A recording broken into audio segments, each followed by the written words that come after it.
Hey, on today's Walk and Talk, we are going to be talking about Facebook doggy groups, why people go to them, why people use them, and also what the problem is with using them. So we all know that dogs have problems. They have health problems. It might be because of the food that they eat, or it could be because of what they actually, anything basically. So that, just like humans, dogs get problems. Now, the problem is when it's something to do with the food that they eat, vets aren't able to really help. And the reason is because vets aren't given much or any nutrition training. They have to show an interest in it themselves to be able to gain that knowledge and interest. So what do people do? They turn to somebody else. They turn to a Facebook group where they need advice. So, for instance, you can get Facebook groups for dogs with IBD. You can get Facebook groups for dogs who have itchy problems, pancreatitis, anything really. You can get specific groups. Now, obviously, the biggest ones are itching because so many dogs are itching. 40% of all vet visits are due to itching, and vets don't really know how to solve these because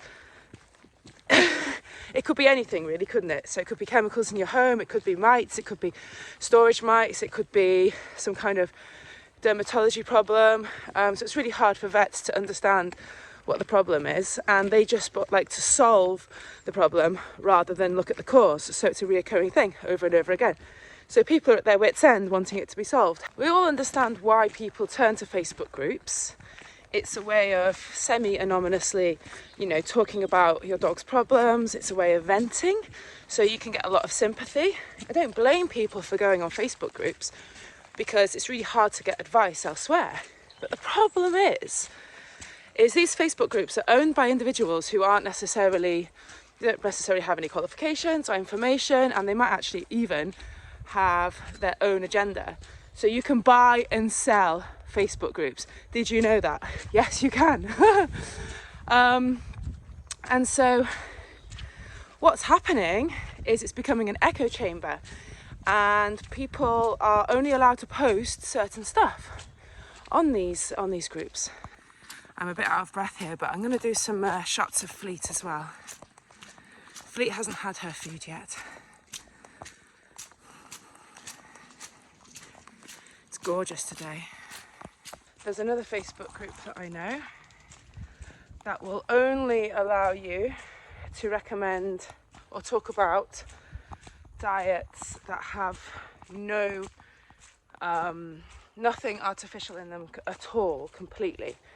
Now, this makes it very, very hard for somebody to give a balanced diet. So, for instance, if they recommend raw, and you choose a raw diet from a local supplier or from one of these companies which hasn't been balanced by a nutritionist, which is very, very likely, then your dog could be lacking in some nutrients. So it's always best to get a balanced diet where you know that a nutritionist has formulated properly in line with the FEDIAV guidelines. Oh, you good girl. Hi. Hi. Oh. Off she goes. And what's worse, on these Facebook groups, there is bullying there, there's harassment, there's people being really negative, and I know that group admins have been clamping down on things like this, but it still happens. And as a person looking for unbiased advice, it's really difficult because actually each group has its own agenda. So as a dog owner, wanting to have a look at the whole picture, especially when it comes to diet, turning yourself to one of these groups is not really the best way forward to find a solution, because if you have a look at the comments threads, everybody's recommending everything. And, have you tried this supplement, done this, my dog's done this, it's brilliant, da, da, da, da. So it's basically loads of tiny anecdotal pieces of evidence, not taking into account the whole picture of that dog, the dog's breed, the dog's environment, everything else like that. So what can people do? If they can't go to the vet and they can't go to Facebook groups for advice, what can they do? Well, certainly you can go to Facebook groups for advice. But it's best to go to many or different ones to really kind of like understand how to move forward with your dog's problem. You know, some of these people are, you know, they're about to put their dogs down. You know, imagine if your dog hasn't had a poo in 6 months because of their IBD. And I just want to scream and say, a fresh plant-based diet will literally solve it straight away. Like, it's really frustrating for me being a business owner who doesn't really want to push my products like that because it doesn't work. You can't just say, buy my product, it's going to work. Which is why we give it for free, by the way, if you're in the UK, because it does work. So, yeah, what can you do? Well, it's always best to kind of like find a vet that is also a nutritionist as well, because they will help you understand if there's something lacking. And you could always do bloods, not for allergies, because allergy tests don't really work. There's a lot of information out there to say that doesn't really kind of give an accurate picture of your dog's, you know, intolerances. But what you can do is get bloods to check if your dog has everything that they need, or if they're lacking in something because their body can't produce something as well, or whatever. So that's a good way to start. And the other thing I just want to say is, you know, if your dog is suffering with, you know, serious problems and the vet can't do anything, you know, just try a fresh plant-based diet. Like, literally, just give it a go. What have you got to lose? Obviously, with certain types, you know, so say if your dog's got kidney disease or has, you know, something that's irreparable, like a fresh plant-based diet is helpful, but you need to be consulting a nutritionist and a vet around that, because you need to be getting the diet spot on, because there are certain things that, you know, your dog won't need as much of and certain things they need more of. So, you know, if your dog has problems with any of their organs like that, then that's really important to get it properly looked at by a professional. You know, you could spend hours and days on these Facebook groups, back and forth to the vet, you know, and then, as soon as you come back from the vet, you go on your Facebook group and you send a picture of dear old Fido, you know, who's unluckily, you know, attached to a tube or whatever, and you get your advice.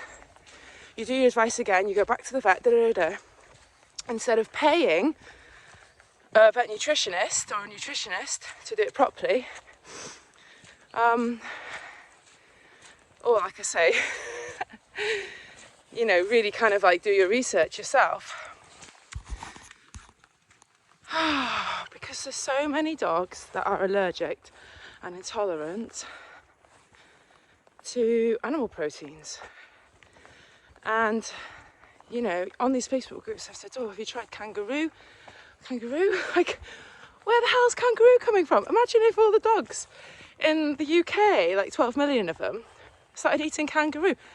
But it'd be an absolute disaster, wouldn't it, for the environment and for the poor kangaroos. Imagine what a kangaroo farm and a kangaroo slaughterhouse looks like. What? They're huge, by the way, kangaroos. I mean, I don't know how to look after them, but I mean, I've diverted now, but seriously, you know, have you tried crocodile meat as a novel protein? Hello, the most novel protein there is out there is plants. And we all know dogs can thrive on it. There's enough information there. And I'll tell you now, it's not a load of brrr. You just try it. Just try your dog on it. Like, look at Fleet. She's almost 10. She's been eating fresh plant-based for 4 years. She absolutely is thriving. I'm going to do a slow-mo to show you.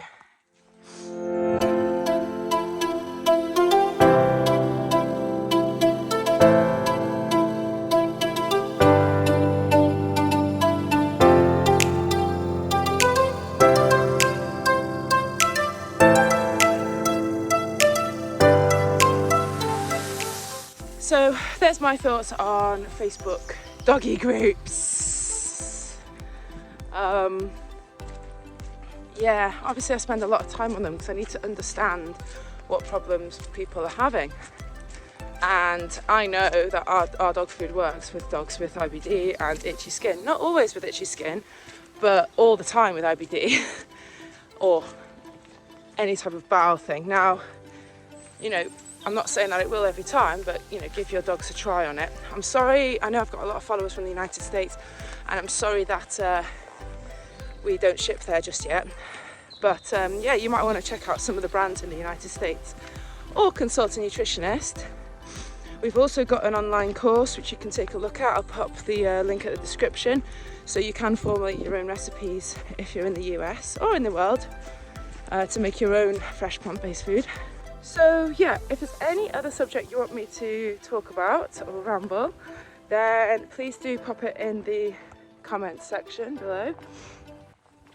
Give your dog a hug, and I'll see you next time. Take care. Bye.